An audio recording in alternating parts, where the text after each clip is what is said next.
സന്തോഷം നമ്മൾ സ്വയം സമ്പാദിക്കണം. വേദന എല്ലാവരും നമുക്ക് സൗജന്യമായി തരും. സമാധാനം വേണമെങ്കിൽ മറ്റുള്ളവരെക്കുറിച്ച് പരാതിപ്പെടുന്നതിനേക്കാൾ സ്വയം മാറുന്നതാണ് നല്ലത്. കാരണം ലോകമെമ്പാടും പരവതാനി വിരിക്കുന്നതിനേക്കാൾ എളുപ്പമാണ് സ്വന്തം കാലിൽ ചെരുപ്പ് ധരിക്കുന്നത്. നേരിടാനാവില്ല എന്ന് കരുതിയതിനെ നേരിടാൻ പഠിപ്പിച്ചതിനും മറക്കില്ലെന്ന് കരുതിയതിനെ മറക്കാൻ പഠിപ്പിച്ചതിനും ഒരേ പേര്, സാഹചര്യം.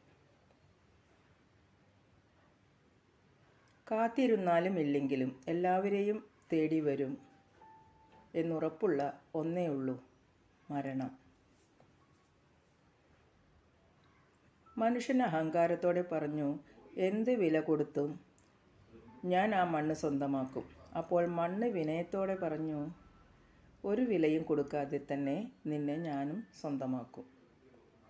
കാലുകൊണ്ട് നീ എത്ര ചവിട്ടി അരച്ചിട്ടും മിണ്ടാതിരുന്നത് ഒരു നാൾ നിനക്ക് മുകളിൽ ഞാൻ വരും എന്നുറപ്പുള്ളത് കൊണ്ടാണ്. ഒത്തിരി സ്നേഹത്തോടെ എല്ലാവർക്കും ശുഭരാത്രി.